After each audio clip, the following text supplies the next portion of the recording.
नमो नमः। सर्वभ्यो नमो नमः। आप सभी श्रोताओं को मेरा नमस्कार। कल हम लोगों ने जिस विषय पर चर्चा की थी उसी को आगे बढ़ाते हुए आगे चलते हैं। कल हमने चर्चा की थी कि श्रद्धा क्या है, उस पर चर्चा की थी विस्तार से। जो भी व्यक्ति आध्यात्मिक जगत में आगे बढ़ना चाहता है, श्रद्धा उसका पहला कदम है, पहला पग है। श्रद्धा के बिना कुछ नहीं हो सकता है। श्रद्धावान लभते ज्ञानम। श्रद्धा सबसे पहले आवश्यक है, उसके बाद ही कोई आध्यात्मिक जगत में आगे बढ़ सकता है। पर प्रश्न उठता है कि जो उद्देश्य है, जीवन का लक्ष्य हमने स्थापित किया, ईश्वर प्राप्ति ही जीवन का लक्ष्य है, और इस लक्ष्य को प्राप्ति के लिए हमारे भीतर श्रद्धा होनी चाहिए। तो विचार यह है कि ये श्रद्धा कैसे उत्पन्न हो, कैसे आवे। क्योंकि लक्ष्य तो आपने स्थिर कर दिया कि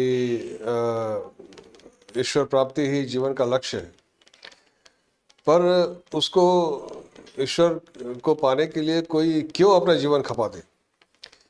उससे क्या लाभ क्या है?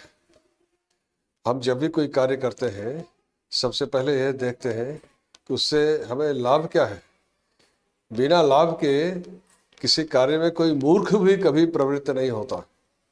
तो औरों की तो बात ही छोड़िए, तो ईश्वर प्राप्ति से क्या लाभ है? जब तक इसके विषय में स्पष्ट धारणा नहीं बनेगी, तब तक श्रद्धा भी नहीं आएगी। तो सबसे पहले तो हमें जानना होगा ईश्वर प्राप्ति को जीवन का लक्ष्य हम क्यों माने। तो उस जीवन का लक्ष्य बनाने के पहले तो हमें यह जानना होगा कि ईश्वर का स्वरूप क्या है। तभी हम जान पाएंगे कि उसको प्राप्ति क्यों करना चाहिए। पहले ईश्वर के स्वरूप को जाने। हम जब किसी चीज़ को प्राप्त करना चाहते हैं तो पहले तो जान लेते हैं ना कि वो क्या चीज़ हम पाना चाह रहे हैं, तभी तो उस कर्म में प्रवृत्त होते हैं। तो ईश्वर के विषय में हमारी कोई धारणा स्पष्ट न तो हमने उसको देखा है, न जाना है, केवल आचार्यों के मुख से,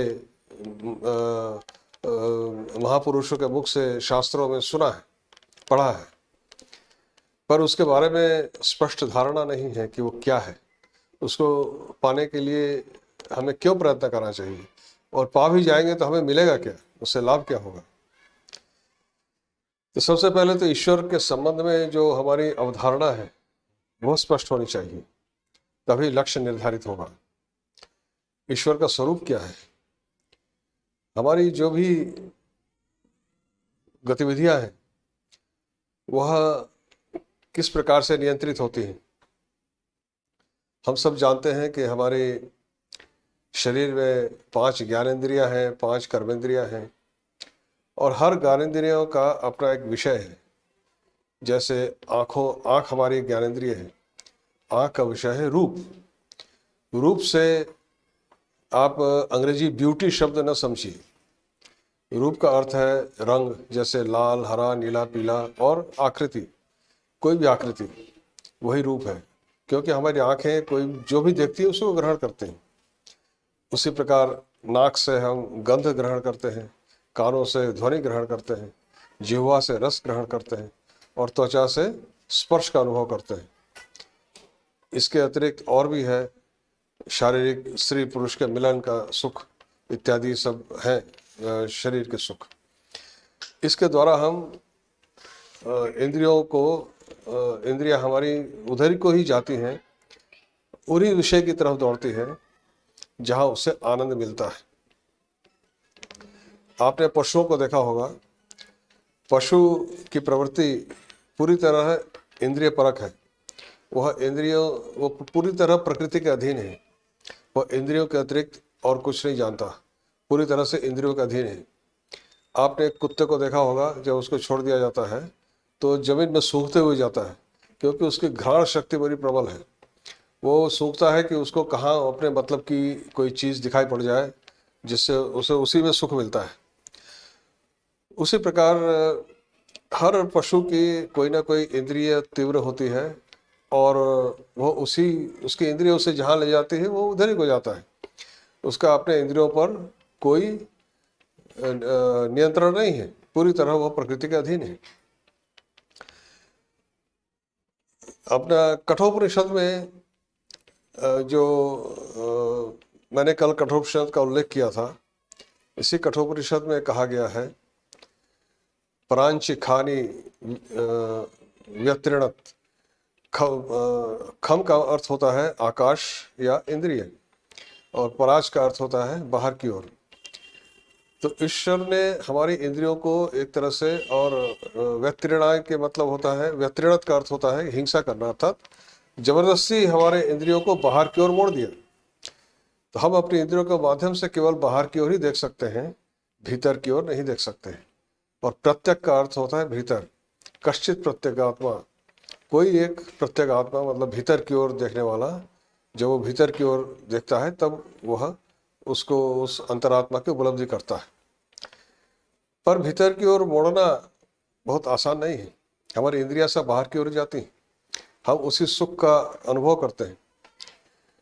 पर जब हम इंद्रियों के माध्यम से किसी सुख का अनुभव करते हैं, वह सुख तभी तक होता है जब तक हमारी इंद्रियां उसके साथ जुड़ी है और लिप्त है। और जहां वहां से हटी वह सुख भी समाप्त हो गया। यह सुख आता है और जाता है, कोई यह उसकी निरंतरता नहीं रहती। यह सुख या इसी सुख को आनंद भी कहते हैं। सुख का मतलब आनंद। जब हम आनंद मिलता है तभी सुखी होते हैं, और जहाँ आनंद मिलता है मन वहीं जाता है, और मन वहीं केंद्रित भी हो जाता है। और इस प्रकार से किसी भी सुख का अनुभव हम करते हैं, पर वह एक क्षणिक होता है, अर्थात कुछ क्षणों के लिए होता है, आता है चला जाता है। तो क्या ऐसा कोई आनंद नहीं है, क्या ऐसा कोई सुख नहीं है जो एक बार हमें प्राप्त हो जाए तो वह कभी हमें छोड़ कर न जाए? ऐसा सुख कोई नहीं है, ऐसा कोई आनंद नहीं है जिसको एक बार हम प्राप्त कर लें तो उस आनंद के पश्चात हमें किसी और आनंद की आवश्यकता नहीं। यही आनंद ईश्वर है। इसीलिए ईश्वर का स्वरूप है सत चित और आनंद। आनंद उसका कोई गुण नहीं है, उसका स्वरूप है। जो हम संसार में तरह तरह की वस्तुओं से आनंद को पाने का प्रयास करते हैं, वो उसी का एक अंश है जो छिटका हुआ है, और उसी में हम इतने रमे रहते हैं कि उस परमानंद की खोज करने का प्रयास नहीं करते। पशुओं में वो क्षमता नहीं है कि वह इंद्रियों को भीतर की ओर मोड़ सके। केवल मनुष्य को ही भगवान ने वह क्षमता दी है कि वह चाहे तो अपने इंद्रियों को भीतर की ओर मोड़ सकता है, और मोड़ करके ईश्वर को, उस आनंद को जानने की, प्राप्त करने का प्रयास कर सकता है। उस आनंद में स्थित हो जाना, और उससे वही आनंद है सत्य, अर्थात वही है। आप जानते हैं कि साइंस में हमने पढ़ा है प्रकाश एक एनर्जी है, तो फिर अंधेरा क्या है? अंधेरा कोई एनर्जी या ऊर्जा तो नहीं है। प्रकाश की कमी को ही अंधेरा कहते हैं। अंधेरे की अपनी कोई अस्तित्व नहीं होता है। उसी प्रकार जो आनंद है, यह आनंद की जब कमी होने लगती है तभी हम दुख का अनुभव करते हैं। ये जितना अधिक कम होगा उतना ही अधिक दुख का अनुभव होगा। तो आनंद का न होना ही दुख है, और आनंद का होना ही सुख है। यही सत्य है, अर्थात यही है। और चित्त मतलब चेतना। जितने प्राणी हैं, चाहे कीट पतंग से लेकर के मनुष्य तक, उसमें एक चेतना है, अर्थात वो चलता फिरता है, अपने कार्य करता है, अपने निर्धारित कार्य करता है। प्रकृति ने उसको वो चेतना दी है कि वो अपना निर्धारित कार्य करे। मधुमक्खी अपना निर्धारित कार्य करती है, चींटी अपना निर्धारित कार्य करती है। चींटी मधुमक्खी का कार्य नहीं कर सकती, मधुमक्खी चींटी का कार्य नहीं कर सकती। सबके अपने अपने कार्य निर्धारित है। वो चैतन्य स्वरूप उसने हर जीव को, हर प्राणी को उतनी ही चेतना दी है जिसकी उसे आवश्यकता है, जिससे उसे जो कार्य कराना है। इसलिए किसी को आप व्यर्थ न समझें। हमारे घर में मक्खी मच्छर होते हैं, उनको हम भगाते हैं, पर उनका भी कोई प्रयोजन है, तभी उनकी प्रकृति ने सृष्टि की है। हम अपने सफाई के लिए उनको दूर करते हैं, पर जिस कूड़ा करकट दुर्गंध से हम भागते हैं, उसी कूड़े के ढेर पे सुअर लोटपोट करता है, उसको उसी में आनंद आता है। तो किसको प्रकृति ने चेतना दी है, उससे कौन सा कार्य उस प्रकृति का साधित हो रहा है, यह वही जानता है। इसलिए चेतना तो सत्य, चित्त और आनंद, ये उसका स्वरूप है, कोई गुण नहीं। तो वह आनंद स्वरूप को प्राप्त करना। और दूसरी बात, वह आनंद हमसे कब छीन जाता है?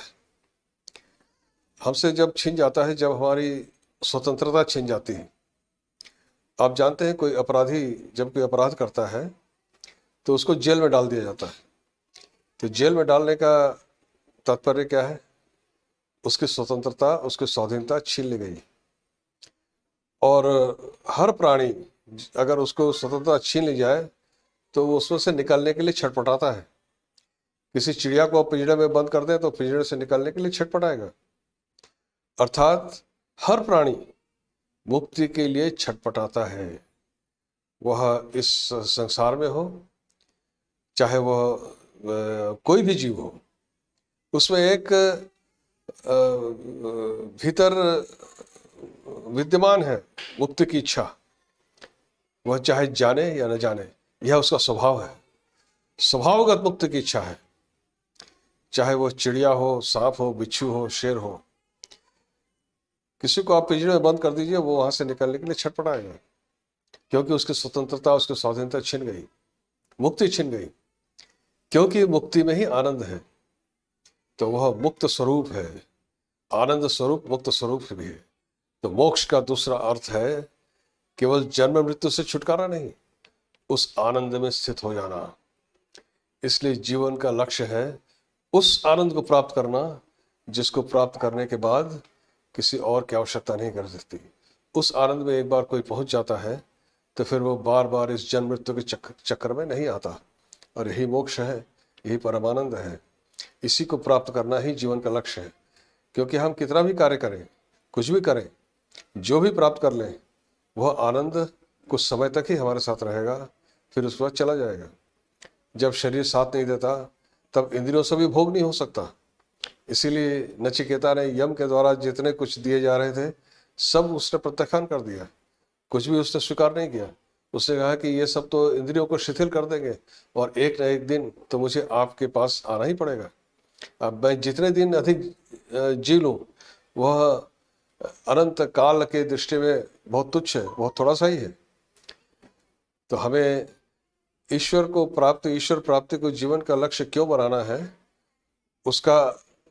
उससे पहले हमें ईश्वर के स्वरूप के विषय में धारणा बननी चाहिए। वो धारणा यही है कि हम जिस आनंद के पीछे दौड़ रहे हैं बाहर की ओर, वह आनंद कुछ समय तक ही हमारे साथ रहता है, उसके बाद चला जाता है। और इस आनंद का अभाव ही दुख का कारण होता है। तो हमें एक ऐसा आनंद प्राप्त करना होता है, जिसको प्राप्त करने के बाद हमें किसी और आनंद की, किसी और सुख की आवश्यकता नहीं रह जाती। इसीलिए यह जीवन का लक्ष्य है। बाकी आप धन चाहे जितना कमा लें, आपसे धनवान कोई ना कोई मिल जाएगा। कितने बड़े विद्वान हो जाइए, आपसे अधिक विद्वान भी कोई मिल जाएगा। कितने अधिक यश कमा लें, पर हम क्या होता है कि हम लोग इस संसार में रहते हुए इन चीज़ों में फंस जाते हैं। क्योंकि जब हमें लगता है कि हमारे पास इतना धन है, इतना यश है, इतना मान है, इतने लोग मुझे मानते हैं, इतने लोग मेरे कहने पर इकट्ठा हो जाते हैं, तो ये लोक मान्यता, यह एक बहुत बड़ी बाधा है। और तब उसको लगने लगता है कि मुझ में कुछ शक्ति आ गई है और मैं कुछ विशेष हो गया हूँ, और वो उसी में घूमता रहता है। पर जिसे ईश्वर को पाना है, वो फिर इन चीज़ों के पीछे नहीं रहता। एक बार एक सन्यासी साधु से मैंने एक प्रश्न किया था कि रावण, हिरण्यकशिपु इत्यादि जितने ये सब राक्षस कुल के लोग थे, इन्होंने कठोर तपस्या की थी, ब्रह्मा की और शिव जी की। रावण ने शिव जी की तपस्या की थी, वर पाया था। तो इन लोगों ने इतनी कठोर तपस्या करके भगवान का दर्शन पाया, तो फिर इनकी तो सब भीतर की बुराइयां दूर हो जानी चाहिए थी, पर इनकी आसुरिक प्रवृत्ति और बढ़ क्यों गई? ये लोग वर पाकर के और अधिक आसुरिक हो गए और संसार में चारों तरफ उत्पात मचाने लगे। और हिरण्यकश्यप की कथा आप सब जानते ही हैं। तो उन्होंने उत्तर दिया कि उन्होंने भगवान को कहाँ चाहा। उन्होंने शिव जी की तपस्या की, ब्रह्मा की तपस्या की, पर उनको नहीं चाहा। उन्होंने उससे केवल शक्ति चाही, जो चाहा वो पाया। भगवान को चाहते तो भगवान को पाते, उनके स्वरूप को पाते। इसलिए हमको किसी शक्ति के लिए तपस्या साधना नहीं करनी है, उनको पाने के लिए साधना करनी है। तो जो उनका स्वरूप ब्रह्म स्वरूप होने का अर्थ है कि ईश्वर को उस आनंद के साथ एक हो जाना, उसको अनुभव करना, अपरोक्षानुभूति, उसकी अनुभूति अपने भीतर लाना। तो ईश्वर की इस अवधारणा को जब हम अपने अंदर लाएंगे, समझ पाएंगे कि जीवन का उद्देश्य यही है कि उस अनंत आनंद को, उस परम आनंद को प्राप्ति ही जीवन का उद्देश्य है, तभी उस लक्ष्य के प्रति हमारे मन में श्रद्धा उत्पन्न होगी। और श्रद्धा उत्पन्न होने पर हम जी जान से उसको प्राप्त करने के लिए जुट जाएंगे। तो सबसे पहला कदम है आध्यात्मिक जीवन में आगे बढ़ने के लिए कि श्रद्धा उत्पन्न हो। किसमें? शास्त्र के इस वाक्य पर कि ईश्वर प्राप्ति ही जीवन का लक्ष्य है। और उस जीवन को लक्ष्य को निर्धारित करने के लिए ये भी समझना आवश्यक है कि ईश्वर का स्वरूप क्या है, उसकी एक धारणा बने। पर यह कार्य बहुत आसान नहीं, सहज नहीं, बहुत कठिन है। और इसके लिए कितने साधक, कितने तपस्वी जीवन भर तपस्या करते रहते हैं, जन्म जन्मांतर तक तपस्या करते रहते हैं, पर उनके दर्शन नहीं मिलते। और लेकिन इसका मतलब ये नहीं कि हमें प्रयास नहीं करना है। इन सभी इंद्रियों को भीतर की ओर मोड़ देना बहुत आसान नहीं, बहुत सरल नहीं, बहुत कठिन है। उपनिषद में ही कहा है, कठोपनिषद में,